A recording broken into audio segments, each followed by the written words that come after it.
ایک بات کا ذکر کرنا ضروری سمجھتا ہوں. میں آپ تمام سے اپیل کر رہا ہوں، چاہے آپ کوئی بھی مذہب کے ہوں، یہ جہیز کی لعنت کو ختم کرو.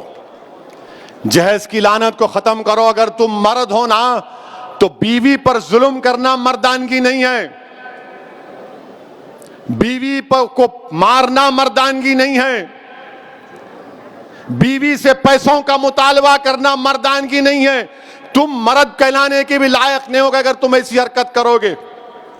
وہ معصوم بچی پر ظلم کیا گیا، وہ تنگ آ گئی جہیز کی لعنت کی، جہیز کا مطالبے پر، اس آدمی کے مارنے اور پیٹنے پر، اور اس نے اتنا بڑا اقدام کر لیا. شرم آنی چاہیے ان گھر والوں کو جنہوں نے ہماری اس بیٹی کو مجبور کیا. میں تو اللہ سے دعا کروں گی اللہ تم کو غارت کرے. تم لوگوں کو ہر باپ کی تکلیف تم نہیں سمجھ سکتے. اگر کوئی باپ خبر میں جاتا ہے، میں کئی ایسے لوگوں کو جانتا ہوں جو زندگی کی آخری سانسیں لیتے ہیں اور اپنا ہاتھ پکڑ کر دھیمی سی آواز میں کہتے ہیں اسد صاحب بچی کی شادی ہے، انتظام کرا دو، مرنے سے پہلے کچھ ہو جائے.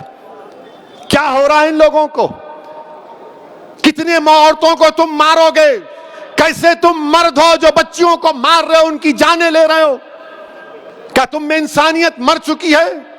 اور ایسے کتنے لوگ ہیں جو اپنی بیویوں پر ظلم کرتے ہیں، تھپڑ مارتے ہیں، جہیز کا مطالبہ کرتے ہیں، حاملہ بیویوں کو ڈھکیلتے ہیں اور باہر نکل کر اپنے آپ کو بڑا فرشتہ کہلاتے ہیں. ارے یاد رکھو تم دنیا کو دھوکہ دے سکتے ہو مگر اللہ کو نہیں دیکھ سکتے.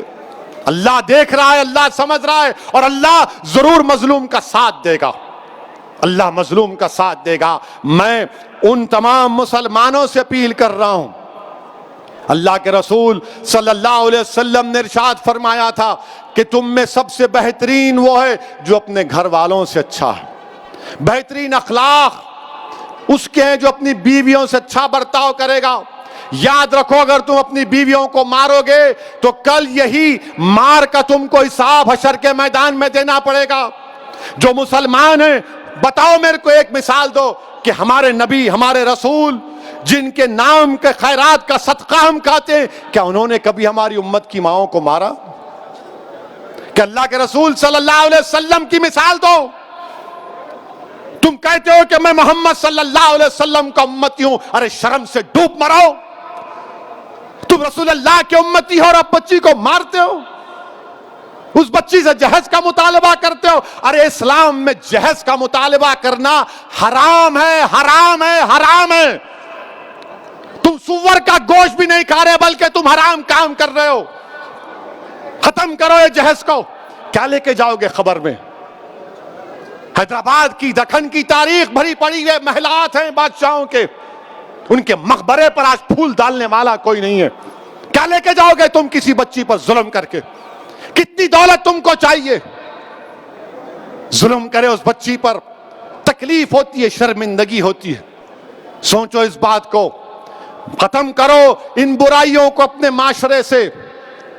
بچیاں اللہ کے رسول صلی اللہ علیہ وسلم مسلمانوں کے لیے کہہ رہا ہوں بلکہ دنیا کو بتا رہا ہوں کہ ہمارے رسول صلی اللہ علیہ وسلم جب اپنے بیٹی سے ملنے جاتے، شہزادی جنت سے، یا وہ آتی، اللہ کے رسول صلی اللہ علیہ وسلم اپنی صاحبزادی کے لیے کھڑے ہو جاتے، بیٹی کے لیے کھڑے ہو جاتے تھے.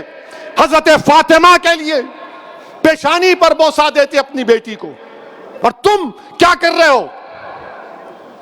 میرے عزیز دوستوں اور بزرگوں، یہ مجلس کے ذمہ داروں کا جلسہ ہے. ہماری بھی کوشش ہونی چاہیے کہ پہلے اگر ہمارے گھر میں ایسا ہو رہا ہے اس کا خاتمہ کرو. ہمارے محلے میں ہو رہا ہے سمجھاؤ ان لوگوں کو. اور میں ہماری بیٹیوں سے کہوں گا کہ ڈرنا نہیں تم ہرگز اپنی جان نہیں لینا. تم کبھی اپنی جان نہیں لینا، کبھی نہیں لینا تم اپنی جان. تم زندہ رہو، ہم تمہارے ساتھ ہیں. تمہاری جان کی قیمت ہے میری بیٹیوں. اگر تمہارا باپ تکلیف میں تو ہم بھی تکلیف میں، مگر کبھی اپنی جان مت لو. چھوڑو، لات مارو اس گدھے کو، اس ظالم کو جو تم کو مارتا ہے، تم سے جہیز کا مطالبہ کرتا ہے. تمہاری زندگی بہت بڑی ہے، لات مارو اس کو، قانون کو استعمال کرو. مت گزارو ایسے ظالموں کے ساتھ زندگی. کیا فائدہ اس باپ پر، کیا بیت رہی ہوگی. جو ویڈیو دیکھا ہوگا اپنی بچی کی موت کا، زندہ رہتے ہوئے مر گیا ہوگا اگر زندہ ہے تو۔ میرے عزیز دوستوں اور بزرگوں، اس برائی کا خاتمہ ہم کو کرنا ہے، عورتوں کا ساتھ دینا ہے، عورتوں کو حقیر مت سمجھو، عورتوں کا ساتھ دو، عورتوں کا ساتھ دو، ان کو ہم کو معاشرے میں آگے بڑھانا ہے۔